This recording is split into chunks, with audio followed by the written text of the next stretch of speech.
কিরে, কার সাথে কথা বলছিলি? রিয়ার সাথে। ও, তাহলে তো তোদের কথার মাঝে হয়তো আমি চলে এসেছি। সমস্যা নাই, আমি যাই, তুই কথা বল। আরে না, বল কি বলবি। তোকে সবাই খুঁজতেছে। কেন? আপুর মুখে হলুদ লাগিয়ে দিবি না? ও তুই যা, আমি আসতেছি। তাড়াতাড়ি আয়।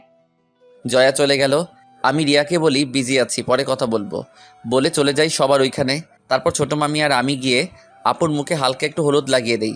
তারপর আপুকে একটু মিষ্টি খাইয়ে দেই। ভাবলাম এই সুযোগে আপুর সাথে একটু দুষ্টুমি করে নেই। তাই আপুকে বললাম, আপু, মুখে আটা কয় বস্তা লাগিয়েছ? চুপ শয়তান। সত্যি বললেই দোষ।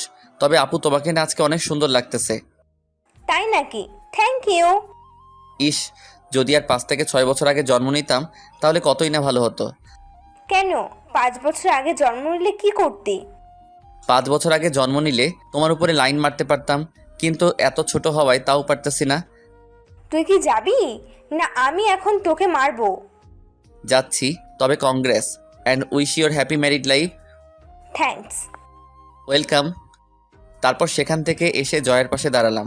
জয়া নীলা আপুর দিকে এক দৃষ্টিতে তাকিয়ে আছে। তাই আমি জিজ্ঞাসা করলাম, কি রে, এইভাবে তাকিয়ে কি দেখছিস? ভাবতেছি মেয়েদের জীবনে কত কিছুই না করতে হয়। নিজের পরিবার ছেড়ে অন্য কোথাও চলে যেতে হয়, আরো কত কিছু। তবে তুই চিন্তা করিস না, তোর বেলায় এসব কিছুই হবে না। কেন? কারণ তোর মতো পেতনি আর ফাজিল মেয়েকে কেউ বিয়ে করবে কি না সন্দেহ আছে। তুই আবার শুরু করলি? এবার কিন্তু মার খাবি বলে দিলাম। ওকে, এখন চল কিছু খেয়ে নেই। দুপুরে কি যা খেয়েছিলাম তার সব হজম হয়ে গেছে। হুম। তারপর এভাবে রাতটা কাটিয়ে দিলাম। সকালে আম্মুর ডাকে ঘুম ভাঙলো। উঠে ফ্রেশ হয়ে নাস্তা করে রুমে বসেছিলাম, তখনই কোথায় থেকে জয়া এসে রুমে ঢুকলো। রাজ আয়, তোকে নিয়ে একটা জায়গায় যাব। কোথায় যাবি? আয়, নিয়ে গেলেই দেখতে পাবি।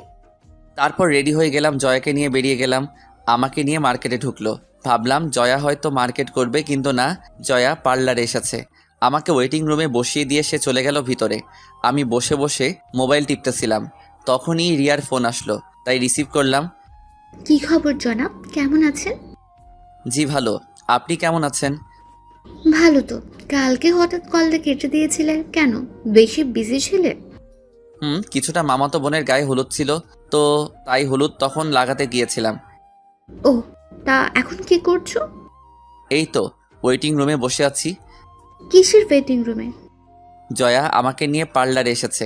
সে ভিতরে বসে তার মুখে ময়দার বস্তা লাগাচ্ছে, আর আমি এখানে বসে আছি। ওই, মেকআপকে অপমান করবে না বলে দিলাম। মেকআপকে যদি আরেকদিন আটা ময়দা বলতে শুনেছি তাহলে তোমার খবর আছে বলে দিলাম। তার মানে তুমিও মেকআপ প্রেমী? হুম। তা ময়দা না মেকআপ যে বলো, এগুলো দিয়ে কি রুটি বানিয়ে খাওয়া যাবে? বিয়ের পর প্রতিদিন বানিয়ে খাওয়াবো আপনাকে। ওকে। তাড়াতাড়ি ঢাকায় আসো, ভালো লাগছে না তুমি গ্রামে থেকে। এখনো না দেখেই এত অস্থির হয়ে যাচ্ছ? আল্লাহই জানে বিয়ের পরে কি করো। তখন কলিজের সাথে বেঁধে রাখবো তোমাকে। দেখা যাবে। ওকে, ভালো থেকো, আম্মু ডাকছে। ওকে, বাই। বাই। তারপর ফোনটা রেখে দিয়ে আবার গেম খেলতে লাগলাম। 10 মিনিট পর জয়া বেরিয়ে আসলো। তারপর জয়াকে নিয়ে বাসায় চলে আসলাম। বিয়ে বাড়ি ফুটে উঠেছে চারদিক। রুমে গিয়ে শাওয়ারে চলে গেলাম। দুপুরে বাহিরে বসেছিলাম, তখনই জয়া বাহিরে আসলো। জয়ার দিকে নজর পড়তেই হা হয়ে গেলাম। জয়া সাজলে যে এত সুন্দর লাগে তা আজকে দেখতেছি। তার উপর আবার শাড়ি পরেছে। হাই খোদা, মেয়েটা তো পরীর সাথে পাল্লা দিতে পারবে। শুধু আমি না, বিয়ে বাড়ির সবাই জয়ার দিকে হা করে তাকিয়ে আছে। জয়া আমার সামনে এসে দাঁড়িয়ে জিজ্ঞাসা করলো, কিরে, কেমন লাগছে আমাকে? আগে এটা বল, আটার দাম কি কমেছে নাকি? তুই মানুষ হবি কবে? তুই এত সেজেছিস কেন? বিশেষ কেউ আসবে নাকি আজকে? আপুর বিয়েতে আমি সাজবো না তা কি হয় নাকি? এত সেজে একটা কাজ এগিয়ে নিয়েছিস। সেটা কি? তোর বিয়েটা মনে হয় এবার তাড়াতাড়ি হয়ে যাবে, কারণ যেভাবে সেজেছিস কেউ না কেউ পছন্দ করেই যাবে, দেখিস। ধুর, এসব ফাউল কথা। আয়, ওইদিকে গিয়ে বসি। তারপর আমি আর জয়া গিয়ে একটা গাছের নিচে বসে রইলাম। তখনই আমার নজরে পড়লো ওই দিন রিক্সা আটকানো ছেলেটা। জয়াকে ছেলেটাকে ইশারা করে দেখালাম। ছেলেটা জয়ার দিকে হা করে তাকিয়ে আছে। জয়া ওর চাওয়া দেখে আমার কাছে এসে আমার হাতটা জড়িয়ে ধরে আমার কাঁধে মাথা রাখলো। আমি চুপ করে মোবাইল টিপতে লাগলাম। ছেলেটার দিকে নজরটা তুলে তাকিয়ে দেখি ছেলেটার মুখের 12টা বেজে গেছে। আমি আস্তে করে বললাম, জয়া, বাসার সবাই এদিকেই আছে, কেউ যদি দেখে ফেলে কি হবে বলো তো? থুর, কিছুই হবে না, তুই চাপ নিস না। এই ছেলেটা হয়তো আজকের পর থেকে আর আমার দিকে ফিরেও তাকাবে না। তাই বলে এসব? চুপ করে বসে থাক। ছেলেটা চলে যাওয়ার পর দুজনে মিলে হাসতে লাগলাম। তারপর বিয়ের কাজটাও শেষ হয়ে গেল। তবে খেয়াল করলাম কিছু ছেলে জয়াকে ফলো করতেছে, ওর সাথে কথা বলার সুযোগ খুঁজতেছে, কিন্তু আমাকে দেখে আর সাহস করতে পারতেছে না। জয়া আমার সাথে এমনভাবে লেগে আছে যে কেউ ভাববে আমরা গার্লফ্রেন্ড বয়ফ্রেন্ড। জয়া মেয়েটা গ্রামে থেকে এমনিতেও অনেক মডার্ন, কেউ সহজে বুঝতে পারবে না যে জয়া গ্রামে থাকে। জয়াকে শহরের মেয়েদের মতোই দেখতে। যাক, প্রায় সন্ধ্যার দিকে পাত্রপক্ষ নীলা আপুকে নিয়ে চলে গেল। সবাই কিছুটা মন খারাপ করে বসে আছে। এইভাবে রাতটা কাটিয়ে দিলাম। সকালে আম্মুর ডাকে ঘুম ভাঙলো। উঠে ফ্রেশ হয়ে গিয়ে নাস্তা করে নিলাম। তারপর আবার রুমে এসে বসে বসে মোবাইল টিপতে লাগলাম। তখনই জয়া রুমে আসলো। রাজ, তোর কি এখন কোনো কাজ আছে? না, কেন? তাহলে চল কোথাও গিয়ে ঘুরে আসি, ভালো লাগছে না। এখন না, বিকালে গেলে ভালো হয়। ওকে। বলেই জয়া চলে গেল। বিকেলে আমি আর জয়া চলে গেলাম ঘুরতে গেলাম সেই নদীর পাড়ে। প্রায় সন্ধ্যার পরে বাসায় আসলাম। এভাবে কেটে গেল 5-6 দিন। আমি আর জয়া বিকালে মার্কেটে গিয়েছিলাম কিছু কাপড় কিনতে। তখনই আম্মু ফোন দিয়ে বলল জয়াকে নিয়ে তাড়াতাড়ি বাসায় যেতে। তারপর জয়াকে নিয়ে বাসায় চলে গেলাম। গিয়ে দেখি বাসার সবার মুখে কেমন যেন একটা হাসি ফুটে আছে। আমি আর জয়া কিছু না বুঝে ভিতরে যেতেই আম্মু বলল, জয়া যা, তুই গিয়ে রেডি হয়ে আয়। কেন আন্টি? তুই গিয়ে রেডি হ, আমি এসে তোকে সব বলবো। জয়া ভিতরে চলে গেল। তাই আমি আম্মুকে জিজ্ঞাসা করলাম, কি হয়েছে আম্মু? জয়াকে পাত্রপক্ষ দেখতে আসতেছে। কি, এত ছোট মেয়েকে ওরা বিয়ে দিয়ে দিবে? আরে বিয়ে দেবে না, পাত্রপক্ষ জয়াকে দেখে যাবে আজকে। তারপর একদিন সময় করে জয়াকে এঙ্গেজমেন্টের রিং পরিয়ে দিয়ে যাবে। তারপর জয়ার পড়ালেখা শেষ হলে বিয়ে হবে। এসবের কি দরকার? একেবারে পড়ালেখা শেষ করার পরেই তো এসব করলে হয়।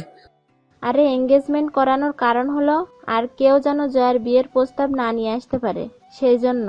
আমার ভাই জিজা সুন্দরী, তাতে সবার নজর পড়তেই পারে, তাই সেসব নজর আটকে ওরা আজকে জয়াকে দেখে যাবে। তারপর কয়েকদিনের ভেতর এঙ্গেজমেন্টের রিং পরিয়ে দেবে। ও, তাহলে তো ভালোই।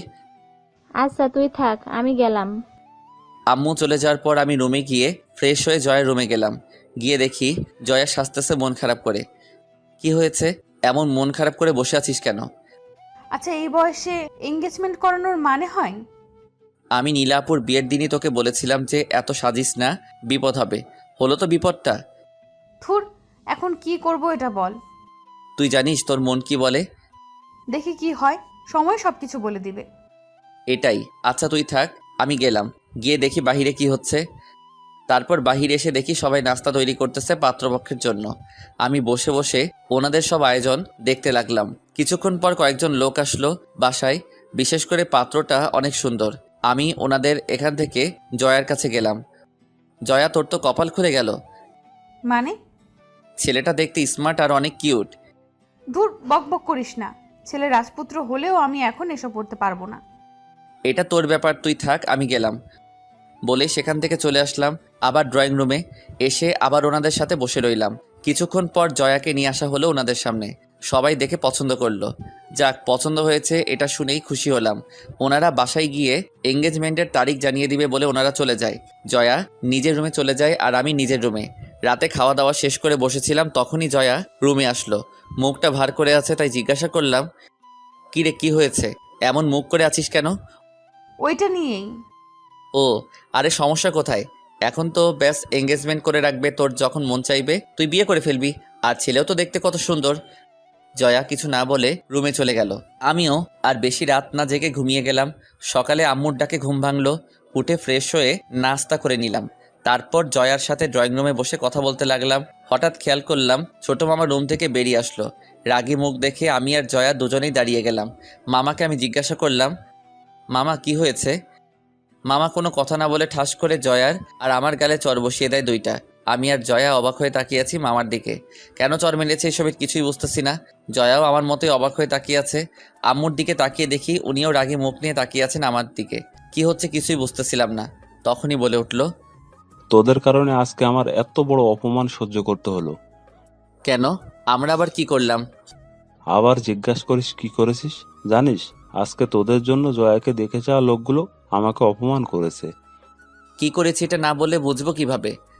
তারপর মামা যা বলল তা শোনার জন্য আমি আর জয়া দুজনেই প্রস্তুত ছিলাম না, কারণ মামা বলে উঠল, তোরা দুজন দুজনকে ভালোবাসিস, এটা বললে কি আমরা তোদের মেরে ফেলতাম নাকি ফাঁসি দিতাম? যে কথাটা তোরা আমাদের সবার থেকে লুকিয়ে রাখলি। মামার কথা শুনে আমার মাথা ঘুরে গেল। কি বলছে এসব মামা? জয়ের দিকে তাকিয়ে দেখি জয়াও সেম ভাবে শক খেয়েছে মামার কথায়। তখনই মামা আবার বলে উঠল, তোরা তোদের পার্সোনাল লাইফে কি করেছিস তা আমরা কেউ জানি না, অথচ বাইরে একটা ছেলে সারা গ্রাম ছড়াচ্ছে কথাটা। কে কি বলে বেড়াচ্ছে আমাদের নামে? কেন তুই রিয়াদকে বলিসনি যে তোদের মাঝে কি হয়েছে? না হলে সেটা রিয়াদ জানলো কিভাবে? বুঝলাম না এখানে মামা কি বলছে, সব আমার মাথার উপর দিয়ে যাচ্ছে। তাই জিজ্ঞাসা করলাম, মামা এই রিয়ারটা কে? তোরা তাকে তোদের লাইফে কি হয়েছে না হয়েছে এসব সব বলে এসেছিস। আমি এবারও কিছু না বুঝে জয়ের দিকে জিজ্ঞাসার দৃষ্টিতে তাকাতেই জয়া বলে উঠল, রিয়াদ হলো ওই দিন আমাদের রিকশায় যে আটকে ছিল, সে হলো রিয়াদ। এবার মাথায় হালকা কিছু ঢুকেছে, কিন্তু এসবের সাথে জয়াকে দেখতে আসা লোকগুলোর কি সম্পর্ক এসব ভাবতে লাগলাম। তখনই মামা বলে উঠল, ওই ছেলেটা জয়াকে দেখতে আসা লোকগুলোকে উল্টো পাল্টা বলে দিয়েছে, আর ওরা আমাকে অনেক কথা শুনিয়েছে। তোদের এসবের কি দরকার ছিল?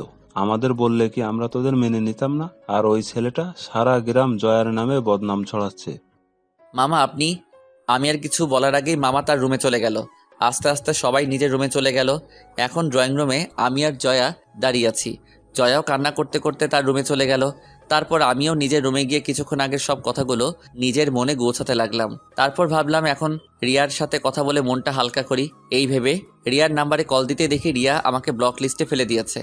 আমি বেশি কিছু না ভেবে মেসেঞ্জারে গেলাম নক দেওয়ার জন্য, কিন্তু ওর আইডি খুঁজে পেলাম না। তারপর ফেসবুকে গিয়ে ওর আইডি খুঁজে পাচ্ছি না। বুঝতে বাকি রইল না রিয়া তার আইডি ডিসেবল করে দিয়েছে। টুইটার, ইমো সহ সব ইন্টারনেট ওয়েবসাইট থেকে রিয়া আমাকে ব্লক করে দিয়েছে। মাথাটাও এবার কাজ করা বন্ধ করে দিয়েছে। রিয়া হঠাৎ এমন করলো কেন এটাই ভেবে পাচ্ছি না। মামার ঘটনাটা বাদ দিয়ে এবার রিয়ার এমন আচরণ দেখে আমি অবাক হয়ে গেলাম। আর কিছু ভাবতে পারছি না আমি। মাথা ব্যথা করতেছে আমার, তাই ওষুধ খেয়ে শুয়ে রইলাম আমি। প্রায় 1 ঘন্টা পর আম্মু, আব্বু, বড় মামা, ছোট মামা সহ কম বেশি সবাই আমার রুমে আসলো। আমিও উঠে বসলাম। সবাইকে দেখে সবাই এসে আমার আশেপাশে বসলো। তখন বড় মামা বলে উঠল, রাজ, তুই যে জয়াকে ভালোবাসিস এটা আমাকে বা তোর ছোট মামা অথবা তোর আব্বু আম্মুকে বললে কি তোদের কোনো ক্ষতি হতো নাকি? আমরা বলতাম যে তোরা এমন কিছু করিস না, তোদের ভালো খারাপ বোঝার বয়স হয়েছে, তাই হয়তো তোরা দুজন দুজনকে ভালোবেসে ফেলেছিস। আমি ওনার কথার আগা মাথা কিছুই বুঝলাম না, তাই জিজ্ঞাসা করলাম, মানে কি মামা? এবার আমার ভাতিজিকে তোমার হাতে তুলে দেওয়ার সময় হয়ে এসেছে, তাই তৈরি হয়ে নাও বিয়ে করার জন্য। কি? বড় একটা শক খেলাম ওনাদের কথা শুনে। কি না, জি, আগামী শুক্রবার তোমাদের দুজনকে সারা জীবনের জন্য এক করে দেয়া হবে। আমি মামার কথা শুনে আম্মু আব্বুর দিকে তাকিয়ে দেখি ওনারাও খুশি মনে বিয়েটা করাতে চায়। আমি জিম মেরে মামার কথাগুলো ভাবতে লাগলাম। সবাই নিজের মতো চলে গেল। সবার শেষে আব্বু আম্মু যাওয়ার সময় আমি ওনাদের ডাক দিয়ে আমার রুমে বসতে বলি। আব্বু জিজ্ঞাসা করলো, কিরে, কি হয়েছে তোর? তোমরা সবাই কি শুরু করেছো? আমি জয়াকে ভালোবাসি, এটা তোমাদের কে বলেছে? মানে? আম্মু, আমি অন্য কাউকে ভালোবাসি। জয়া হলো আমার ফ্রেন্ড, আর তোমরা আমাকে না জানিয়েই আমার বিবাহ ঠিক করে ফেলেছো। এটা কোন ধরনের কথা? তাহলে ওই ছেলেটা যে এসব কথা বললো? আসলে আব্বু ওই দিন। তারপর তাদের সবকিছু খুলে বললাম। আব্বু আম্মু আমার কথা শুনে হাঁ করে তাকিয়ে আছে। কি বলবে হয়তো বুঝতেছে না। অবশেষে আব্বু বলে উঠল, বুঝলাম, কিন্তু তুই যে মেয়েটাকে পছন্দ করিস সে কে? তার নাম রিয়া। তো কোথায় থাকে, কি করে? কোথায় থাকে তা জানি না, তবে এবার সে নাকি ইন্টার পরীক্ষা দিয়েছে। কোথায় থাকে জানিস না মানে? আচ্ছা, মেয়েটার একটা ফটো দেখা। ফটো তো নেই আমার কাছে আম্মু। আচ্ছা, মেয়েটাকে একটা কল দে, আমি কথা বলবো মেয়েটার সাথে। ফোনটা হাতে নিতেই মনে পড়লো রিয়ার সাথে যোগাযোগ করার সব রাস্তা বন্ধ। কি করব এখন? তখন আম্মু বলে উঠল, কি হলো, কল দিচ্ছিস না কেন? আম্মু, রিয়ার সাথে কোনো যোগাযোগ করতে পারতেছি না। সোশ্যাল সাইট থেকে ব্লক করে দিয়েছে আমাকে। তাহলে ওর বাসার নাম্বারে কল দে। ওর বাসার নাম্বার তো নেই। মানে কি? আচ্ছা, তুই ওই রিয়া মেয়েটাকে দেখেছিস তো নাকি? রিয়ার সাথে এখনো দেখা করা হয়নি, এমনি ফোনে কথা হতো আর চ্যাটিং। রাজ, তুই কি আমাদের সাথে মজা করা শুরু করেছিস নাকি? আম্মু, তোমার সাথে মজা করতে যাব কেন? আমি সিরিয়াস। আচ্ছা, মানলাম তুই ওই মেয়েটাকে পছন্দ করিস, কিন্তু ওই মেয়েটার সাথে তোর কোনো যোগাযোগ নেই, এমনকি তাকে তুই কখনো দেখিসনি। তাহলে তুই আমাদের একটা প্রমাণ দে যে ওই মেয়েটাও তোকে ভালোবাসে। আম্মু, তুমি এই বিয়েটা বন্ধ করো, আমি বাকিটা দেখতেছি। আম্মু আব্বু আর কোনো কিছু না বলে ভাবনার সাগরে ডুব দিল। অনেকক্ষণ ভেবে হঠাৎ আম্মু বলে উঠল, দেখ রাজ, আমি তোকে সোজা একটা কথা বলি, মাথায় ঢুকিয়ে নে। বলো। এই বিয়ে বন্ধ করে দিতে পারি, একটা শর্তে। বিয়ের যেহেতু আরো 7 দিন বাকি, তাই তুই 3 দিনের মধ্যে রিয়ার সাথে আমার যোগাযোগ করাবি। 3 দিন পার হয়ে গেলে আমি আর তোর কোনো কথা শুনবো না, বলে দিলাম। আব্বু তুমি একটু বুঝাও আম্মুকে। তোর আব্বু কি বুঝাবে? প্রথমত তুই যদি ওই মেয়েটাকে দেখতি তাহলে একটা কথা ছিল, তার থেকেও বড় কথা হলো এই পরিবারের মান সম্মান নিয়ে তোরা জেনে হোক বা না জেনে হোক টান দিয়েছিস। এখন তোর কাছে দুটো রাস্তাই খোলা আছে, দেখ তুই কি করবি। 2 রাস্তা মানে? হয়তো 3 দিনের ভিতরে ওই মেয়েটার সাথে আমার কথা বলাবি, না হলে জয়াকেই বিয়ে করতে হবে, বলে দিলাম। আম্মু তুমি এমন করে আমাকে কথা বলতেছো? কারণ তোরা হয়তো নিজেদের বাঁচাতে মিথ্যাটা বলেছিলি, কিন্তু এখন এটা বংশের মান সম্মানে গিয়ে আটকেছে। তাছাড়া এই বাসার সবাই ওই ছেলেটার কথা বিশ্বাস করে বসে আছে। তুমি গিয়ে ওনাদের বুঝিয়ে বলো। দেখ, ওরা যদি ভাবে এখন আমরা মিথ্যা বলতেছি। আম্মু জয়া নিজেই তো সাক্ষী। আচ্ছা মানলাম, বাসার সবাই মেনে নিল, কিন্তু এই গ্রামের সবাইকে কিভাবে বুঝাবি বল? কাল যদি আবার জয়ার জন্য বিয়ের প্রস্তাব আসে, তাহলে আবার কেউ না কেউ এটা নিয়ে তাদের কাছে বলে দিবে, তখন কি করবি? আম্মু আমি বুঝতেছি না কি করব। দেখ বাবা, এটা শহর না, এখানে মান সম্মানটা সবার উপরে থাকে, আর এখানে সমাজ নিয়ে চলতে হয়। তাই প্লিজ তুই বিয়েটা করে নে। তোমরা যাও, এখন আমার মাথা ব্যথা করতেছে। আব্বু আম্মু আর কিছু না বলে চলে গেল। আমি দরজা লাগিয়ে দিয়ে এসে ভাবতে লাগলাম, কি হচ্ছে এসব আমার সাথে? কিছুই বুঝতেছি না। ভাববো কোনটা নিয়ে এটাও বুঝতেছি না। রিয়া কেন এমনটা করলো এটা নিয়ে ভাববো নাকি বিয়ের কথাটা নিয়ে ভাববো কিছুই বুঝতেছি না। এসব ভাবতে ভাবতে কখন যে ঘুমিয়ে গেলাম তা নিজেও জানি না। ঘুম ভাঙলো দরজায় কারোর নক করার আওয়াজে। উঠে দরজা খুলে দেখি আম্মু খাওয়ার জন্য ডাকতেছে। তারপর ফ্রেশ হয়ে গিয়ে খাওয়া দাওয়া করে রুমে চলে আসলাম। বিকেলে ছাদে গেলাম, গিয়ে দেখি জয়া এক কোণে দাঁড়িয়ে আছে। তাই জয়ার কাছে গিয়ে দাঁড়ালাম। জয়া আমাকে দেখে বলে উঠল, রাজ সরি, আমি আসলে বুঝতে পারিনি যে ওই কথা এমন একটা প্রভাব ফেলবে। ধুর বাদ দে পুরোনো কথা, আর এখন কি করব সেটা নিয়ে ভাবতে হবে। তুই একটা কাজ করলে পারিস রাজ। কি কাজ? তুই আজ রাতে পালিয়ে ঢাকায় চলে যা, এদিকটা আমি সামলে নিব। ওই তুই কি বলতেছিস এসব? পরে সবার কাছে মুখ দেখাবো কিভাবে আমি? তো এখানে পড়ে থেকে কি আমাকে বিয়ে করবি নাকি? দেখি, কিছু একটা তো করতেই হবে, এভাবে চলতে দেওয়া যাবে না। আচ্ছা রিয়া কি বলে? আর বলিস না, সকাল থেকে সবকিছু থেকে ব্লক করে রেখেছে আমাকে। কিন্তু কেন? জানি না রে, এখন কি করব তাও মাথায় আসছে না। তার উপর আবার আম্মুর এমন শর্ত, মাথাটা খারাপ হয়ে যাবে আমার। কেন, আন্টি আবার কি শর্ত রেখেছে? আর বলিস না, বলেছে 3 দিনের ভিতর রিয়াকে ওনার সামনে নিয়ে দাঁড় করাতে, না হলে তোকে বিয়ে করতে। জয়া কিছু না বলে চুপ করে রইল। আমিও ভেবে পাচ্ছি না কি করব। সন্ধ্যায় ছাদ থেকে নেমে নিচে নেমে আসলাম। তারপর রাতে খাওয়া দাওয়া করে রুমে চলে আসলাম। ভাবতে লাগলাম কি করা যায়, কিন্তু কোনো উপায়ই পাচ্ছি না। একদিকে আম্মুদের বংশের মান সম্মান, অন্যদিকে জয়ার লাইফ নিয়েও টেনশন হয়ে গেছে। অন্যদিকে রিয়াও এমন সময় বেঁকে বসলো যা বলার মতো না। এখন সামলাবো কত দিকে তা নিজেই ভাবতে পারতেছি না, পালাতেও পারতেছি না। কারণ পালালে মনে করবে জয়ার সাথে সব করে যখন বিয়ের কথা আসলো তখনই পালিয়ে গেছি। এখন গ্রামের মানুষকে কিভাবে বোঝাবো যে আমার মনে আসলে কি? শালার নিজেকে এখন মনে হচ্ছে গালি দিতে। কেন যে গ্রামে আসতে গেলাম তা ভেবে পাই না। বিয়ে দেখতে এসে নিজেই ফেসে গেলাম। হাজারো চিন্তা নিয়ে কখন যে ঘুমিয়ে গেলাম তা নিজেও জানি না। এভাবে কেটে গেল 3 দিন। বিকেলে আম্মু রুমে আসলো। কি রে রাজ, রিয়া মেয়েটার কোনো খোঁজ পেলি? না আম্মু। তাহলে আর কি করবি বল, এখন জয়াকে বিয়েটা করে নে। আম্মু প্লিজ তুমি কিছু একটা করো। কাল থেকে বিয়ের সব কাজ শুরু হবে, তাই প্লিজ এসব বাদ দিয়ে নর্মাল হয়ে নে, তোর জন্যই ভালো হবে। আম্মুর কথায় রিয়্যাক্ট না করে আগের মতোই বসে রইলাম। যাওয়ার আগে বলে গেল আম্মু, তোর কোনো ফ্রেন্ডকে আসতে বললে বলে দে। তুমি জানো না আমার ফ্রেন্ড কে কে? তুমি নিজেই তো দাওয়াত দিলে পারো। ফ্রেন্ড কি আমার না তোর? তুই জানিস কি করবি। আমি গেলাম। আম্মু চলে গেলে আমি ভাবতে লাগলাম, নিশাত, সিয়াম আর ফারিয়াকে কিভাবে বলবো যে আমি বিয়ে করতেছি? ওরা তো হাসতে হাসতে শেষ হয়ে যাবে। তার চেয়ে ভালো ওদের আগে এখানে আসতে বলি। এখানে আসলেই পরিস্থিতি বুঝে ফেলবে। রাতে ওদের ফোন দিয়ে বললাম গ্রুপে আসতে। তারপর মেসেঞ্জার গ্রুপে ওদের 3 জনকে কল দিলাম। সবাই অ্যাক্টিভ হলো। সিয়াম জিজ্ঞাসা করলো, কিরে হঠাৎ এত জরুরি তলব? শোন, তোরা কাল সকালে 3 জন আমাদের নানুর বাড়িতে চলে আসবি। কেন, কি হয়েছে? কোনো সমস্যা? আগে আয়, তারপর না হয় বলতেছি। কাল বিকেলে রওনা দিয়ে দে। নিশাত আর ফারিয়া রাজি হয়ে গেল, কিন্তু সিয়াম নাকি আসতে পারবে না, কারণ সে ঢাকার বাহিরে আছে। তো তুই কবে আসতে পারবি? 2 দিন পর। হিসাব করলাম যে সিয়াম গায়ে হলুদের দিন আসবে। যাক, তাতেও সমস্যা নেই, ওকে বলে দিলাম। পরের দিন রাতে গিয়ে নিশাত আর ফারিয়াকে স্টেশন থেকে পিক করে আনলাম।